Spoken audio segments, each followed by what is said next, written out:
I think when it comes to creator marketing, you're seeing that kind of happen now, where you're seeing a lot more opportunities for creators, which is fantastic, but you're not seeing a lot of companies necessarily utilizing them the right way.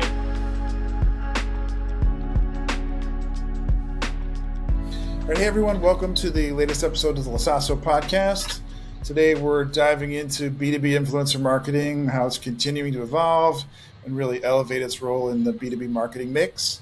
I'm joined today by Ian Sandusky, job shop owner in Newmarket, Ontario, and a leading voice in the CNC machining and manufacturing space. Ian is also an influencer partner with Practical Machinist, North America's leading metalworking forum and social media ecosystem. So Ian, let's start there. Can you tell us a little bit about Practical Machinist, sort of your partnership with them and how you got started as an influencer? Yeah, so I started working at my dad's machine shop probably around 2004, 2005 as an apprentice here. And, I kind of worked here summers. I worked here on holidays, went to university, and then ended up coming back here and working full time. And this was right around when social media started to, really become a thing, especially with Instagram and everything like that. So I ended up starting a Instagram account for Lakewood Machine and Tool, the company, as a way to try to drum up some business and have a little bit of fun. And after I had that going for a little bit, I opened my own YouTube channel just for fun called Let's Machine. I had that running for about 5 years, just doing kind of uploads on trying to run a small machine shop, trying to really address the niche that I didn't see a lot of content on. There wasn't a lot on running small shops, on, small mom and pop shops, in the machining space. It was all very, very large stuff. So I tried to do that. And then Practical Machinist at that point was looking to get into video content. So the person who was in that role at the time reached out and said, "Hey, we like your content. Are you interested in doing some content with us?" And 6 years later, here we are. Yeah, that's great. So when you were getting going on your own channel, how long did it take to get traction there? Obviously at the time it was still relatively new and you didn't have that exposure. What was that? What were the early days like? Yeah, so the early days were predictably tough. I feel like it's probably a little bit tougher of an ecosystem to get started these days because there's just so much more attention put on social media than before. YouTube is the new TV. I don't know if it was necessarily like that 10 years ago when I started, but it was rough. It took a long time. I only ended up getting about 7,000 subscribers on that channel. I had a lot more success growing the Instagram channel. And the biggest thing in there was just consistency, posting consistency on both the social networks and on YouTube, if you want to call that not necessarily a social network, although I guess it is now. And, just constantly producing content and trying to think of things to talk about. So, you talked about some of the stuff that you were trying to fill that really wasn't available in the space. And some of that was obviously about, machining and some of that, but you said also about running the shop and, talk to me about kind of how you ended up in that area and what stuff, attracted the most attention. Yeah, so it's funny. When I first started doing YouTube, I focused really heavy on the machining aspect of it. So lots of machining footage, chips flying, running end mills, running lathes. And that stuff did okay. It did, it performed. And then I remember one day I had nothing to show, but I was like, man, I'm supposed to upload today. So I said, all right, I'm just going to talk about what's going on in my shop and what I think might be a solution. And I called that episode a shop talk. And that ended up getting way more traction than anything else. So then I started alternating, more project videos or machining videos with the shop talks. And the shop talks just kept getting more traction and engagement than anything else. So that's why I kind of ended up, by the time I got with Practical Machinist, really leaning into that, where we still do content based on, actual physical machining processes, the more technical aspect, but we also talk about running a shop. And I think the reason that did well was that you'll see a lot of really high level corporate content out there. Maybe not a lot, but there's high level corporate content out there that exists that's not relative to the small guys. And then there's maybe the one man show content where it's a guy, taking you through a project, but there's not a lot in that kind of mid range where, hey, I'm a guy who has a few employees. I'm trying to run a business. So I thought, hey, let's kind of double down on that. Yeah, I mean, and let's talk about that a little because I think that's really, to me, what seems so powerful about the influencer space, right? Is that you see people who are doing what you do, or doing it a little bit better than you do, right? And you want to learn. There's so much you can get, and corporate content is one thing, right? But it always has a certain motivation behind it, right? And I think when you got an influencer, it certainly is or feels like it's much more genuine and earnest. So what's your perspective on that? I think that's definitely where the kind of rubber meets the road when it comes to, creator-led marketing. Um, I think a big part of it comes from a big company who is creating content. There's a lot of people disconnected from maybe what that company actually does who are creating the content. At a big corporate machine shop, the people creating the content, if they're trying to, push a product or push a service, they probably are a marketing department and they may not have the technical knowledge. They may not be able to spot what's cool or interesting to the people who are viewing. So, when you get to the micro influencer, small creator space, a lot of times it's people showing what they think is interesting to themselves. They're creating the kind of content that they want to see. And I feel that's kind of where the difference lies. Large corporate content, I don't think a lot of people who create large corporate content spend a lot of time watching that when it comes to, the social media marketing end of things, or at least they're not going to choose to. So it feels like there have been more and more creators over the last 10 plus years now, really creating a ton of great content, and certain brands tapped into that early. But it seems like a lot of brands are getting to it late in the game now. Mm-hmm. What are you seeing in the space in terms of like sort of people's acceptance of it and use of it that you weren't seeing maybe 5-10 years ago? Yeah, I think you were 100% correct there. You see a lot of Johnny come latelys to the space, which, hey, it's a great thing, better late than never. I think the landscape has shifted a lot where it's kind of like when social media first took off and every company knew at a certain point they should have a Facebook page, but they didn't quite know why or what to do with it. They just knew that it had to happen. So you got a lot of really non-productive social media accounts on the corporate end come out of things. I think when it comes to creator marketing, you're seeing that kind of happen now, where you're seeing a lot more opportunities for creators, which is fantastic, but you're not seeing a lot of companies necessarily utilizing them the right way. They're saying, oh, we have to do this, but they're providing too many scripts. They're constraining too much. They have unrealistic expectations for what that is supposed to do. And that's really just an educational thing in my mind. It's the same as when you get someone onto any kind of marketing program. They're going to ask for leads from a print magazine. Probably is not going to make sense. Right. It's an educating the client or educating the people who want to engage creators as to what it really does. Right. In some ways, if you don't help educate them and you kind of are doing things that go against sort of who you are and the kind of stuff that you do, in the long run, you're not really going to be benefiting them, right? Not at all. Because the kind of people who have come to you and are your audience because of who you are and what you do aren't going to respond well to that. In terms of that, also, like, what do you think? What do you think are the positives of sort of additional brands being, sort of activating creators these days? I think a big positive is, I'm speaking to this from a creator, which is, I kind of do both, but for the creator side of thing, it's great because it gets more people excited and participating in the space from the creator side. And there's a lot of people who can create really, really good content who maybe had been holding off or have been afraid to because it didn't seem like there was enough opportunity out there. Oh, all the roles are filled, that kind of thing. So now that there's a lot more attention on it, you get a lot more people trying. And I think that's a great thing because it kind of is the future of marketing in a lot of ways to me. From the companies engaging them side, it's also great because the more companies get involved, the more creators that get involved, it gives them more options. If you are a company in an industry and there's one or two creators, you may not really align with them well, but if they're the only game in town, you're kind of stuck. If there's a lot more, now you can kind of fit who aligns more with your brand, with your messaging, with your presentation. So it kind of works well on both ends when there's a lot more activity in the space. Yeah.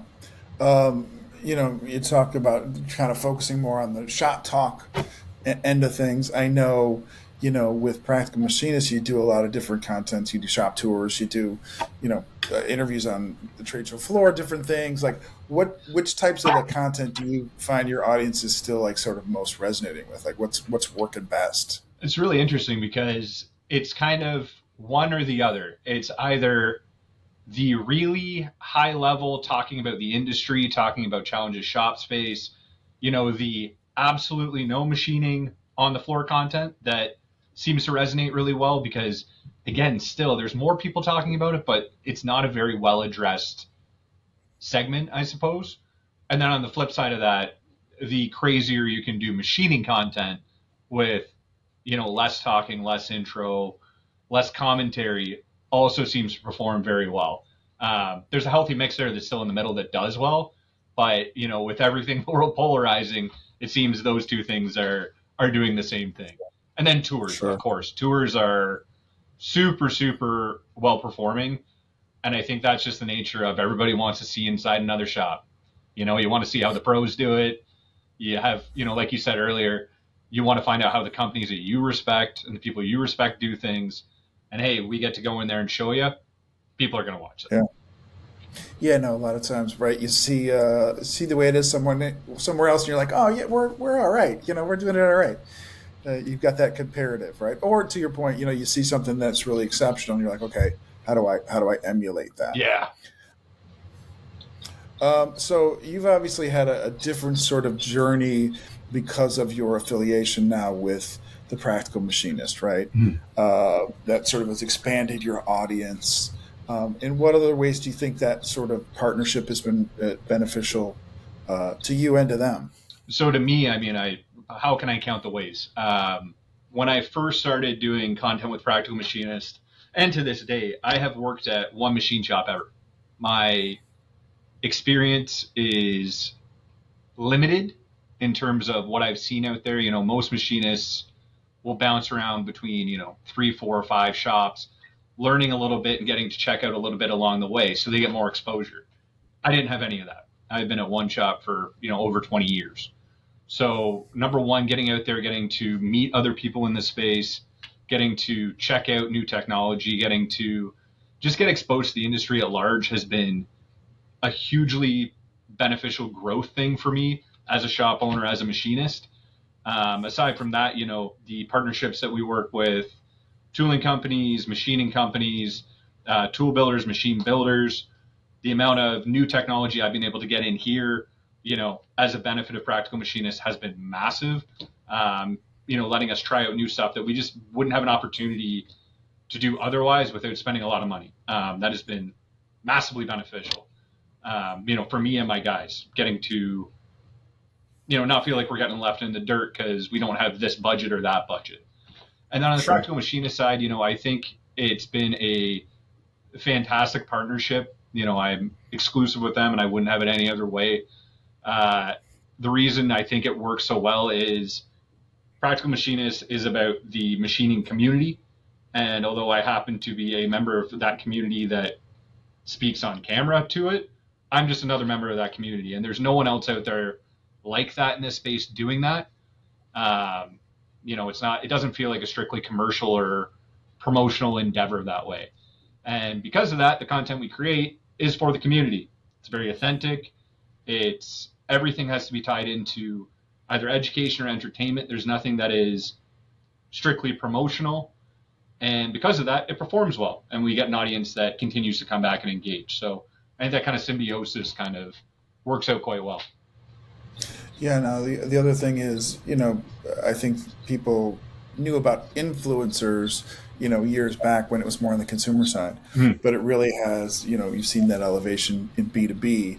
And, from our agency perspective, we continue to see, the sort of increasing opportunity in the space, right? Because you've got, somebody who has credibility, knowledge, is a subject matter expert, can create content. It's just a great sort of way to get a lot and continue to do more effective sort of integrated campaigns, with that being an important piece of it. So I guess the next question for me then would be, in terms of the collabs you've done with, specific brands, what's the most successful one been like, and what did that look like? So the most successful one was actually a bit of a surprise. This was so we have multiple different kind of packages. I hate to use, the term package, but packages that we put together for brands. So some of them involve long form video content. Some of them involve what we call UGC, user generated content. So shorter, 30 to 60-second reels on social media. And this one was a UGC program for a work holding / I'll call them a work holding brand. And they sent me a box of tools to try out. They didn't give me a lot of background. They said, these are cool, take a look at them. And so we developed some, I say developed, it was very authentic. I was like, these things are awesome, let's see how they work. Put up 3 under 1 minute reels.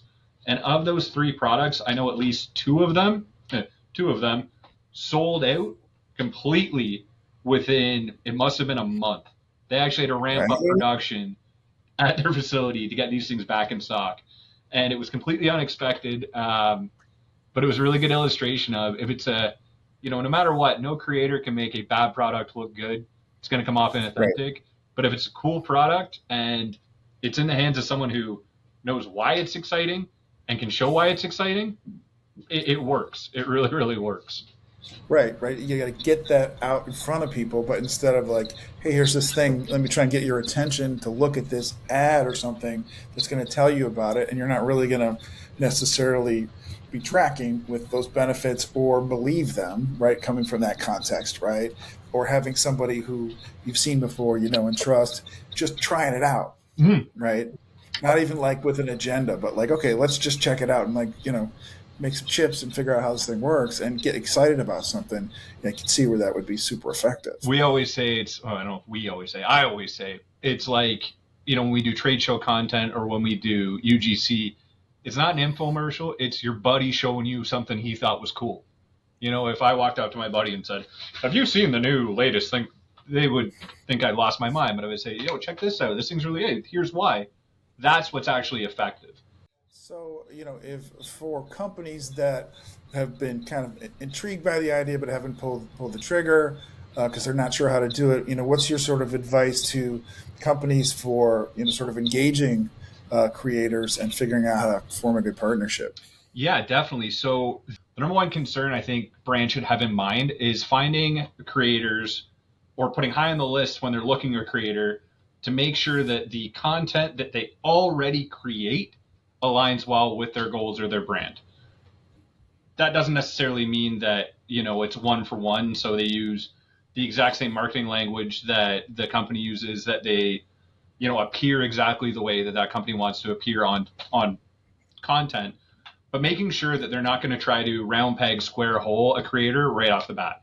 A creator can have 500 million followers, but if they don't really fit your brand identity, or they're not conducting themselves in a way that aligns with your brand, that's going to be a disaster right off the bat. And it's not going to be a very good use of, money and time. So finding even smaller creators that are kind of already saying what you want to say for your brand, or kind of reflecting the brand values, can actually be a lot more effective than larger followings. And I mean, if you can find one with a larger following that also aligns, hey, all the better. But don't discount some of the smaller, 10, 20, 30,000 followers or subscribers off the bat, because they probably have a very engaged audience despite their size. Once that's kind of done and you've kind of identified, hey, these 3 are cool, generally trying to talk to them, find out what they do. Are they authentic? As the creator economy has continued to get bigger and bigger, I don't want to say there's people misrepresenting themselves, but people may not. You may find out that they are presenting themselves in a certain way, but behind the scenes may not be authentic to what they're showing. And that's okay. Sure. It's a business, but you want to do your due diligence after you've already selected them to make sure that they are who they say they are. They're doing what they say they do, because that can blow up in your face as well.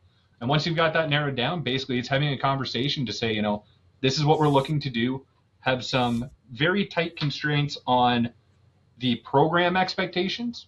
So, the content length, content frequency, the release schedule, all of that. And in my opinion, try to be as loose as possible on the actual content creation.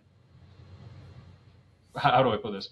Try to be as loose as possible on the content that comes out in terms of what it is.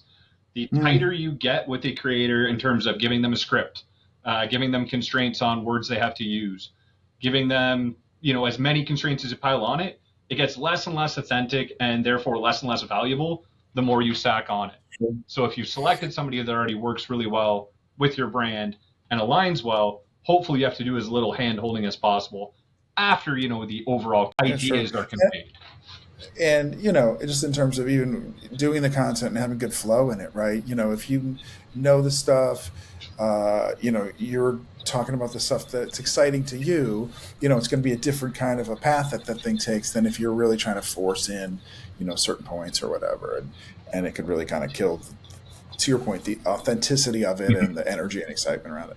So I guess along those lines, in terms of, tough brands to work with, have you ever had, an experience where the product was just something where you're like, what, I can't do it, I got to turn it down, or you got into it and it was just so difficult with what they wanted, you had to kind of abandon ship on it? I've had both happen. Fortunately, both were fairly early in, the creator career, I guess, as it were.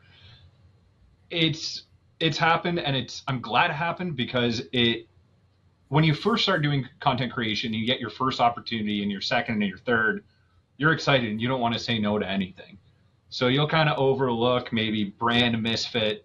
If I have a shop full of mills and this is really something better for a lathe, but this brand's cool and I want to work with them, you might say yes when you should say no.